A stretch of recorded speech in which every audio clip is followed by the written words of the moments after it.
പ്രിയപ്പെട്ട കുട്ടികളെ, ഫിസിക്സ് ക്ലാസ്സിലേക്ക് എല്ലാവർക്കും സ്വാഗതം. കഴിഞ്ഞ ക്ലാസ്സിൽ നിങ്ങൾക്ക് ഒരു അസൈൻമെൻറ്റ് നൽകിയിരുന്നു. 2 ഹീറ്ററുകളിലെ താപോർജ്ജം കമ്പയർ ചെയ്യുന്നതിന് വേണ്ടി ഉള്ള ഒരു അസൈൻമെൻ്റ് ആയിരുന്നു നൽകിയത്. നിങ്ങളെല്ലാവരും അത് ചെയ്തു കാണും എന്ന് വിശ്വസിക്കുന്നു. അതിൻ്റെ ശരിയായ ഉത്തരം ഇതാണ്. ഇവിടെ ഏത് ഹീറ്ററിലാണ് കൂടുതൽ ഹീറ്റ് എനർജി ഉണ്ടായിരിക്കുന്നത്? Correct, heater B. എന്തായിരിക്കും കാരണം? നമുക്ക് നോക്കാം. ഇവിടെ 2 ഹീറ്ററുകളിലും, ഹീറ്റർ എയിലും ഹീറ്റർ ബിയിലും നമ്മൾ നൽകിയത് 230 വോൾട്ട് പൊട്ടൻഷ്യൽ വ്യത്യാസമാണ്. 2 ഹീറ്ററും പ്രവർത്തിക്കുന്നത് തുല്യ സമയത്തേക്കാണ്, 5 മിനിറ്റ് സമയത്തേക്കാണ്. എന്നാൽ ഹീറ്റർ എയുടെ റെസിസ്റ്റൻസ് നിങ്ങൾക്കറിയാം, 1150 ഓം. രണ്ടാമത്തേതിലോ 460 ഓം, 460 ഓം.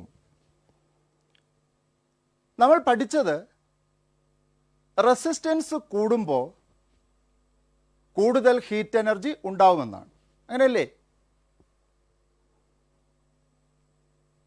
പിന്നെന്താ ഇവിടെ രണ്ടാമത്തെ ഹീറ്ററിൽ റെസിസ്റ്റൻസ് കുറവായിട്ടും ഹീറ്റ് എനർജി കൂടിയിരിക്കുന്നത്? ഹീറ്റർ എയിൽ 13,800 ജൂൾ ഹീറ്റ് എനർജി ഉണ്ടായിരിക്കുന്നു. ഹീറ്റർ ബിയിൽ 34,500 ജൂൾ ഹീറ്റ് എനർജി ഉണ്ടായിരിക്കുന്നു. അപ്പോൾ നമ്മളിവിടെ കണ്ടത് എന്താണ്?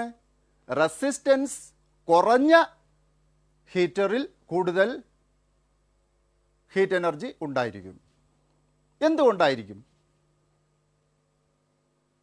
നമുക്ക് 2 ഹീറ്ററിലെയും കറണ്ട് ഒന്ന് മെഷർ ചെയ്ത് നോക്കാം. According to Ohm's law, I is equal to V by R. What is current in first heater A? V is equal to 230 volt. R is equal to 1150 ohm. That is equal to 230 volt divided by 1150 ohm is equal to 0.2 ampere. Then what about second heater?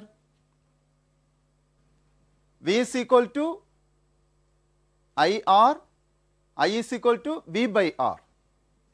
That is equal to 230 volt divided by 460 ohm is equal to 0.5 ampere.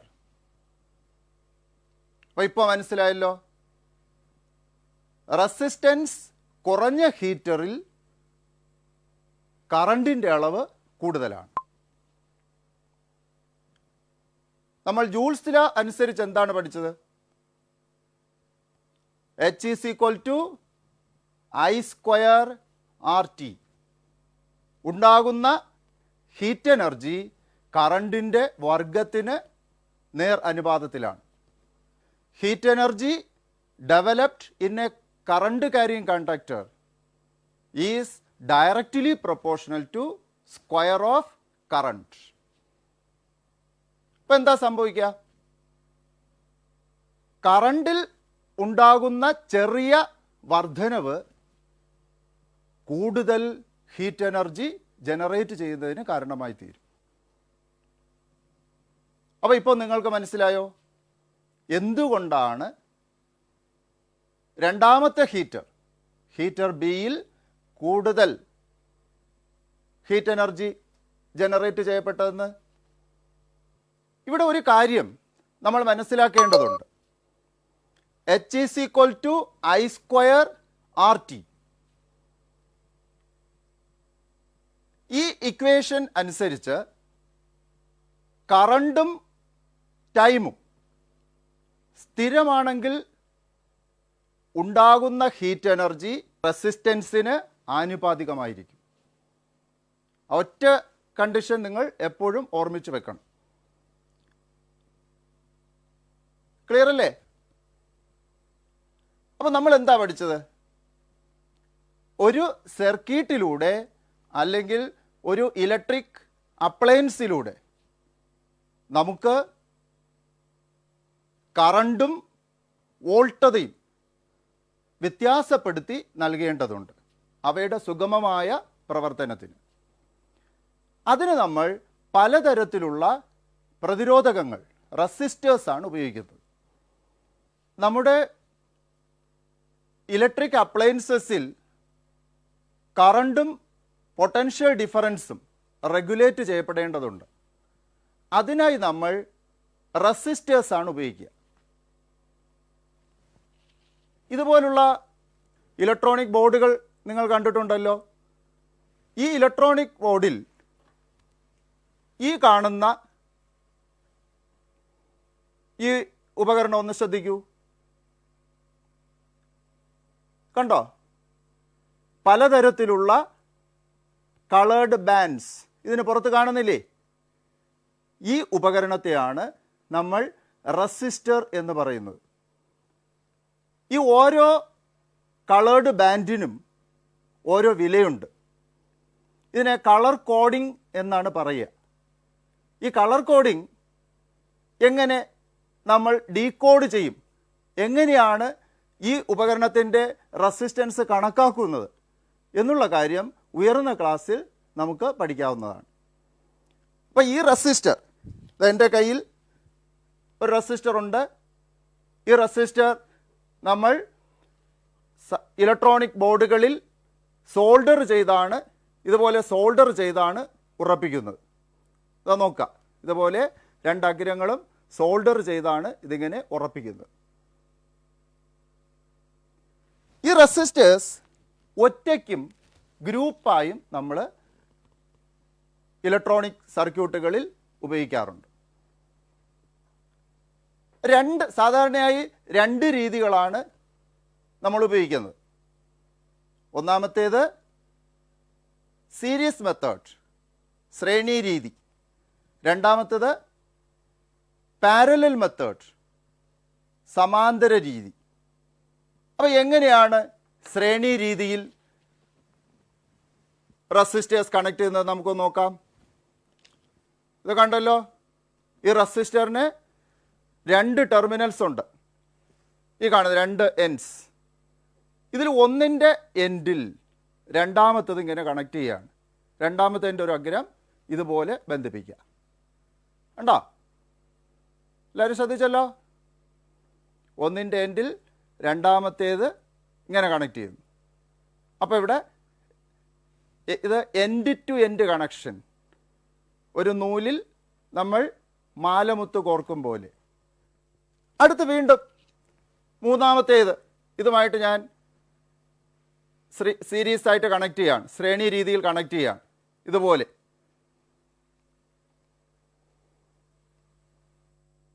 കണ്ടുവല്ലോ. ഇങ്ങനെ connect ചെയ്യുന്നതിനാണ് നമ്മൾ series method അല്ലെങ്കിൽ ശ്രേണി രീതി എന്ന് പറയുക.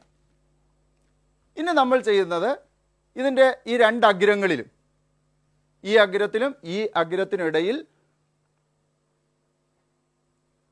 വൈദ്യുത source connect ചെയ്യാണ് ചെയ്യുക. അപ്പോൾ എങ്ങനെയാണ് ഇതിൽ കറണ്ടിനും പൊട്ടൻഷ്യൽ ഡിഫറൻസിനും വ്യത്യാസം ഉണ്ടാകുന്നത്? നമുക്ക് വിശദമായി പരിശോധിക്കാം. അതിനു മുമ്പ് രണ്ടാമതൊരു രീതി ഞാൻ പറഞ്ഞല്ലോ. ഏതായിരുന്നു അത്? പാരലൽ മെത്തേഡ്, സമാന്തര രീതി. പാരലൽ മെത്തേഡിൽ ഈ റെസിസ്റ്റേഴ്സിൻ്റെ പൊതുവായ അഗ്രങ്ങൾ കണ്ടോ, ഒരഗ്രം, രണ്ടാമത്തെ റെസിസ്റ്ററിൻ്റെ ഒരഗ്രം, മൂന്നാമത്തെ റെസിസ്റ്ററിൻ്റെ ഒരഗ്രം.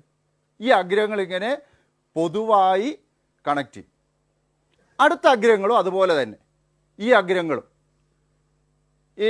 അഗ്രങ്ങളും ഇതുപോലെ പൊതുവായി കണക്ട് ചെയ്യും. അപ്പം ഈ രീതിയിൽ റെസിസ്റ്റേഴ്സ് കണക്ട് ചെയ്യുന്നതിനാണ് നമ്മൾ എന്ത് പറയുക? പാരലൽ മെത്തേഡ് ഓർ സമാന്തര രീതി. ഇവിടെയും ഒരു വൈദ്യുത സോഴ്സ് ഈ രണ്ട് അഗ്രങ്ങൾക്കിടയിലായി, പൊതുവായ അഗ്രങ്ങൾക്കിടയിലായി കണക്ട് ചെയ്യുമ്പോൾ ഇതിലൂടെയുള്ള പൊട്ടൻഷ്യൽ വ്യത്യാസം എങ്ങനെയായിരിക്കും, ഓരോന്നിലൂടെയുള്ള കറണ്ട് എങ്ങനെയായിരിക്കും തുടങ്ങിയ കാര്യങ്ങൾ നമുക്ക് വിശദമായി പരിശോധിക്കാം. സീരീസ് കണക്ഷനിലും പാരലൽ കണക്ഷനിലും റെസിസ്റ്റേഴ്സ് കണക്ട് ചെയ്ത് അതിലൂടെ വൈദ്യുതി കടത്തിവിടുമ്പോൾ പൊട്ടൻഷ്യൽ ഡിഫറൻസിനും കറണ്ടിനും ഉണ്ടാകുന്ന വ്യത്യാസം നമുക്ക് മനസ്സിലാക്കുന്നതിന് നമ്മുടെ പാഠപുസ്തകത്തിലെ ഈ ഭാഗത്ത് നൽകിയിരിക്കുന്ന QR കോഡ് നിങ്ങൾക്ക് സ്കാൻ ചെയ്ത് നോക്കാവുന്നതാണ്. QR കോഡ് സ്കാൻ ചെയ്യാൻ എല്ലാ കുട്ടികൾക്കും അറിയാമല്ലോ. നോക്കുകയും അതിൽ നൽകിയിരിക്കുന്ന വിവരങ്ങൾ നിങ്ങളുടെ സയൻസ് ഡയറിയിൽ രേഖപ്പെടുത്തുകയും ചെയ്യുക.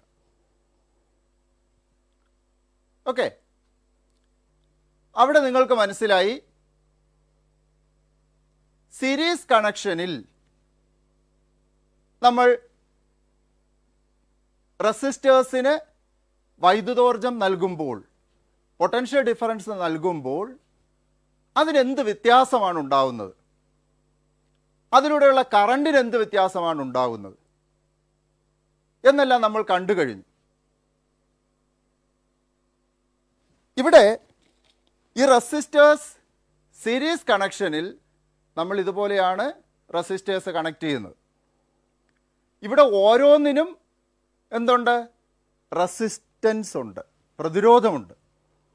അപ്പോൾ നമ്മളൊരു സെല്ല് കണക്ട് ചെയ്യുന്ന സമയത്ത് ഇതിലൂടെയുള്ള വൈദ്യുത പ്രവാഹത്തിന്, കറണ്ടിന് ഓരോ പ്രതിരോധവും ഓരോ റെസിസ്റ്ററും തടസ്സം ഉണ്ടാക്കും. അപ്പം ഇവിടെ ഈ അഗ്രത്തിലൂടെ പ്രവേശിക്കുന്ന വൈദ്യുതിക്ക് ഇവിടെ എത്തുമ്പോൾ തടസ്സം ഉണ്ടാകുന്നു, ഇവിടെ എത്തുമ്പോൾ തടസ്സം ഉണ്ടാകുന്നു, ഇവിടെ എത്തുമ്പോഴും തടസ്സം ഉണ്ടാകും. അപ്പോൾ എന്താ സംഭവിക്കുക? ശരിയാണ്, തടസ്സം വളരെയധികം കൂടും. അതായത് ഈ സർക്യൂട്ടിലെ പ്രതിരോധം വളരെയധികം കൂടും. ഈ റെസിസ്റ്റേഴ്സിന് പകരം നമുക്ക് ബൾബുകൾ ഉപയോഗിച്ച് പരീക്ഷണം ചെയ്തു നോക്കിയാലോ? ഇവിടെ ഈ സർക്യൂട്ടിൽ 3 ബൾബുകൾ കണക്ട് ചെയ്തിട്ടുണ്ട്. കാണാമല്ലോ, 40 വാട്ടിൻ്റെ ഒരു ബൾബ്, രണ്ടാമത്തേതും 40 വാട്ടിൻ്റെ ബൾബ് തന്നെയാണ്, മൂന്നാമത്തേതും 40 വാട്ടിൻ്റെ ബൾബ് തന്നെയാണ്. അപ്പം 3 40 വാട്ടിൻ്റെ ബൾബുകൾ സീരീസ് ആയിട്ട് കണക്ട് ചെയ്തിരിക്കുകയാണ്, ശ്രേണി രീതിയിൽ ബന്ധിപ്പിച്ചിരിക്കുകയാണ്. നമുക്ക് സ്വിച്ച് ഓൺ ചെയ്ത് നോക്കാം. എല്ലാ ബൾബുകളും 40 വാട്ടിൻ്റെ 3 ബൾബുകളും ഒരേ രീതിയിൽ പ്രകാശിച്ചിരിക്കുന്നത് എല്ലാവർക്കും കാണാമല്ലോ. ഇനി നമുക്ക് 40 വാട്ടിൻ്റെ ഒരു ബൾബ് മാത്രമായി കത്തിച്ചു നോക്കാം.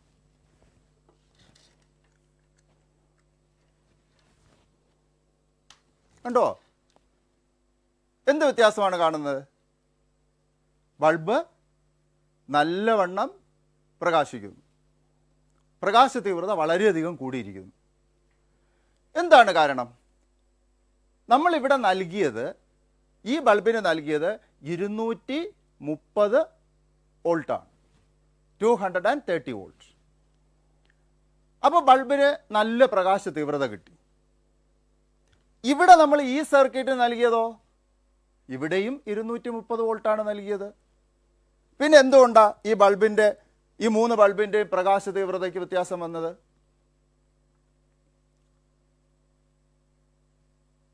സീരീസ് കണക്ഷൻ ആയതുകൊണ്ടാണോ? ഉത്തരം ശരിയാണ്.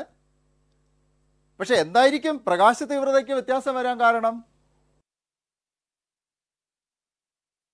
പോലെ റെസിസ്റ്റേഴ്സ് എങ്ങനെയാണോ കണക്ട് ചെയ്തിരിക്കുന്നത് അതുപോലെയാണ് ഈ ബൾബുകൾ കണക്ട് ചെയ്തിരിക്കുന്നത്. കറണ്ട് പ്രവഹിക്കുമ്പോൾ ഓരോ ബൾബും തടസ്സം ഉണ്ടാക്കുന്നു, റെസിസ്റ്റൻസ് ഓഫർ ചെയ്യുന്നു. അന്നേരം എന്താ സംഭവിക്കുക? ഇവിടെ എത്തുമ്പോൾ റെസിസ്റ്റൻസ് ഉണ്ട്, ഇതിലെത്തുമ്പോൾ റെസിസ്റ്റൻസ് ഉണ്ട്, ഇതിലെത്തുമ്പോൾ റെസിസ്റ്റൻസ് ഉണ്ട്. ഇവിടെ റെസിസ്റ്റൻസ് ഉണ്ടാക്കുന്നത് ആരാ? ഈ ബൾബിൻ്റെ ഫിലമെൻറ്റുകൾ. ഈ ബൾബിൻ്റെ ഫിലമെൻറ്റുകളാണ്, ടങ്സ്റ്റൺ കൊണ്ട് നിർമ്മിച്ച ബൾബിൻ്റെ ഫിലമെൻറ്റുകളാണ് ഇവിടെ റെസിസ്റ്റേഴ്സായിട്ട് പ്രവർത്തിക്കുന്നത്. അപ്പോൾ ഇവിടെ തടസ്സമുണ്ട്, ഇവിടെ വരുമ്പോൾ തടസ്സമുണ്ട്, അപ്പോൾ തടസ്സം കൂടി. ഇവിടെ വന്നപ്പോഴോ മൂന്നാമത്തേലും തടസ്സമുണ്ട്, അപ്പോൾ തടസ്സം പിന്നെയും കൂടി. അപ്പോൾ ആകെ തടസ്സം കൂടി, ആകെ റെസിസ്റ്റൻസ് കൂടി. അപ്പം എന്താ സംഭവിക്കുക?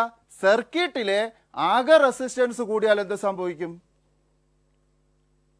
കറണ്ട് കുറയും, ശരിയല്ലേ? പക്ഷെ ആ കറണ്ട് എല്ലാ ബൾബിലൂടെയും എല്ലാ റെസിസ്റ്റേഴ്സിലൂടെയും ഒരുപോലെ ആയിരിക്കും. ആ കുറഞ്ഞ കറണ്ട് എല്ലാത്തിലൂടെയും ഒരുപോലെ ആയിരിക്കും.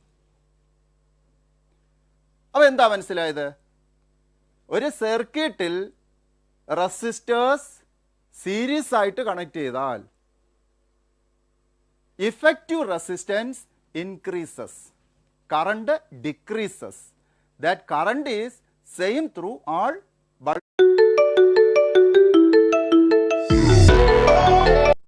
ഓക്കെ, ഇനി നമുക്ക് വ്യത്യസ്ത പവറുള്ള ബൾബുകൾ ഉപയോഗിച്ച് ഈ പരീക്ഷണം ഒന്ന് ആവർത്തിച്ചാലോ? ഇവിടെ ഒന്നാമത്തെ ബൾബിൻ്റെ പവർ 40 വാട്ട്, രണ്ടാമത്തെ ബൾബ് ഞാൻ 60 വാട്ട് ആക്കുകയാണ്, മൂന്നാമത്തെ ബൾബ് 100 വാട്ടും. കാണാമല്ലോ, 100 വാട്ട്. ഇനി ഇതൊന്ന് നമുക്ക് പ്രകാശിപ്പിച്ച് നോക്കാം. കണ്ടോ എന്ത് വ്യത്യാസമാണ് കാണുന്നത്? ഒന്നാമത്തെ ബൾബ് നല്ലവണ്ണം പ്രകാശിക്കുന്നു. ഈ മറ്റ് രണ്ട് ബൾബുകളെ അപേക്ഷിച്ച് കൂടുതൽ പ്രകാശം തരുന്നത് ഒന്നാമത്തെ ബൾബ്. എന്ന് പറഞ്ഞാലോ 40 വാട്ടിൻ്റെ ബൾബ്. രണ്ടാമത്തെ ബൾബോ കുറഞ്ഞ പ്രകാശമാണ് തരിക. എത്രയാണ്? ഇത് 60 വാട്ടിൻ്റെ ബൾബാണ്. 60 വാട്ടിൻ്റെ ബൾബ് 40 വാട്ടിനേക്കാൾ കുറഞ്ഞ പ്രകാശം തരുന്നു. ഇവിടെ നോക്കൂ, ഇത് 100 വാട്ടിൻ്റെ ബൾബാണ്. ഇതിൻ്റെ ഫിലമെൻ്റ് ചെറിയ തോതിൽ കത്തുന്നതേ ഉള്ളൂ, റെഡ് ഹോട്ട് ആകുന്നതേ ഉള്ളൂ. എന്തായിരിക്കാം ഇതിന് കാരണം? ഇവിടെ പവർ കുറഞ്ഞ ബൾബ്, ഇത് പവർ കൂടിയ ബൾബ്. പവർ കുറഞ്ഞ ബൾബിന് റെസിസ്റ്റൻസ് കൂടുതലാണ്, പവർ കൂടിയ ബൾബിനോ റെസിസ്റ്റൻസ് കുറവും. അപ്പോൾ ഈ 3 ബൾബുകളിൽ 40 വാട്ട്, 60 വാട്ട്, 100 വാട്ട്, ഈ 3 ബൾബുകളിലും റെസിസ്റ്റൻസ് ഏറ്റവും കൂടുതൽ 40 വാട്ടിനും റെസിസ്റ്റൻസ് ഏറ്റവും കുറവ് ഏതിനാണ്? 100 വാട്ട് ബൾബിനും. നമ്മൾ നൽകുന്നത് എത്ര വോൾട്ടേജ് ആണ്? ഈ സർക്യൂട്ട് നൽകിയ വോൾട്ടേജ് 230. നേരത്തെ പഠിച്ചു, കറണ്ട് എല്ലാ ബൾബിലൂടെയും ഒരുപോലെയാണ്. കറണ്ട് എല്ലാ ബൾബിലൂടെയും ഒരുപോലെ. പൊട്ടൻഷ്യൽ നൽകുന്നത് 230 വോൾട്ട്. അപ്പോൾ എന്താ സംഭവിക്കുക? ഇവിടെ V = IR, ഓം നിയമം അനുസരിച്ച് നമ്മൾ പഠിച്ചിട്ടുണ്ട്. കറണ്ട് സെയിം, എല്ലാത്തിലും ഒരുപോലെ. റെസിസ്റ്റൻസ് വ്യത്യാസം, ഇതിന് ഏറ്റവും കൂടുതൽ, ഇതിന് എന്താണ് അല്പം ഇതിനേക്കാളും കുറവ്, ഏറ്റവും കുറവ് ഇതിന് 100 വാട്ടിന്. അപ്പോൾ ഓരോ ബൾബിനും കിട്ടുന്ന വോൾട്ടതയിൽ വ്യത്യാസം ഉണ്ടാകും. ഏറ്റവും കൂടുതൽ വോൾട്ടത ആർക്കായിരിക്കും കിട്ടുക? V = IR. I സ്ഥിരം, കോൺസ്റ്റന്റ്. അപ്പോൾ R കൂടിയതിന് കൂടുതൽ വോൾട്ടത കിട്ടും, R കുറഞ്ഞതിനോ കുറഞ്ഞ വോൾട്ടത കിട്ടും. ഇവിടെ ഇതിന് കിട്ടുന്ന വോൾട്ടത V1 എന്നെടുക്കുക, രണ്ടാമത്തേന് കിട്ടുന്നത് V2, മൂന്നാമത്തേന് കിട്ടുന്നത് V3. അപ്പോൾ ആകെ വോൾട്ടത, effective potential difference V is equal to V1 potential difference across first resistor, first bulb V1 plus potential difference across second bulb V2 plus potential difference across third bulb V3. അപ്പോൾ effective potential difference V is equal to V1 plus V2 plus V3. By Ohm's law, V is equal to IR. V is equal to IR. Well, then what is V1? V1 is equal to I into R1. What is V2? V2 is equal to I into R2. What is V3? V3 is equal to I into R3. Current is same, I. Therefore, V is equal to IR1 plus IR2 plus IR3. If R is the effective resistance and V is the effective potential difference of the circuit, then IR is equal to IR1 plus IR2 plus IR3. I is common. നമുക്ക് I പൊതുവായിട്ട് എടുക്കാം. അപ്പോൾ equal സൈനിൻ്റെ left സൈഡിലും right സൈഡിലുള്ള I cancel ആവും. R is equal to R1 plus R2 plus R3. ഇപ്പോൾ എന്ത് മനസ്സിലായി? When resistors are connected in series, effective resistance is equal to sum of individual resistances. Resistors ശ്രേണി രീതിയിൽ ബന്ധിപ്പിക്കുമ്പോൾ ആ സർക്യൂട്ടിൻ്റെ സഫല പ്രതിരോധം, ഇഫക്റ്റീവ് റെസിസ്റ്റൻസ് എന്ന് പറയുന്നത് ഓരോ റെസിസ്റ്ററുകളുടെയും റെസിസ്റ്റൻസ് കൂട്ടിയെടുക്കുന്നതിന് തുല്യമായിരിക്കും. For example, if a 2 ohm, 4 ohm and 6 ohm resistors are connected in series, 2, 4, 6. What is the effective resistance? 2 ഓം 4 ഓം 6 ഓം പ്രതിരോധകങ്ങളെ നമ്മൾ ശ്രേണി രീതിയിൽ ബന്ധിപ്പിച്ചിരിക്കുകയാണ്. എന്തായിരിക്കും ഇതിൻ്റെ സഫല പ്രതിരോധം? R1 2 Om, R2 4 Om, R3 6 Om. R is equal to effective resistance. R is equal to R1 plus R2 plus R3. 2 plus 4 plus 6 is equal to 12 ohm. ഇപ്പോൾ എല്ലാവർക്കും മനസ്സിലായോ? Resistors series ആയിട്ട് കണക്ട് ചെയ്യുമ്പോൾ കറണ്ട് കുറയുന്നു. ആ കുറഞ്ഞ current എല്ലാത്തിലും ഒരുപോലെ ആയിരിക്കും. സർക്യൂട്ടിൻ്റെ റെസിസ്റ്റൻസ് വളരെയധികം കൂടുന്നു. വോൾട്ടത ഓരോ ഉപകരണത്തിനും ഭാഗിക്കപ്പെടുന്നു, വീതിക്കപ്പെടുന്നു. ഓക്കെ, അപ്പോൾ നമ്മളിന്ന് പഠിച്ച കാര്യങ്ങൾ ഒന്ന് ഓർമ്മിച്ചാലോ? Resistors when connected in series, effective resistance increases, current decreases, potential is divided among various devices. Resistors ശ്രേണി രീതിയിൽ ബന്ധിപ്പിക്കുമ്പോൾ ആ സർക്യൂട്ടിലെ സഫല പ്രതിരോധം കൂടുന്നു, കറണ്ട് കുറയുന്നു. ആ കറണ്ട് എല്ലാ റെസിസ്റ്റേഴ്സിലും ഒരുപോലെ ആയിരിക്കും.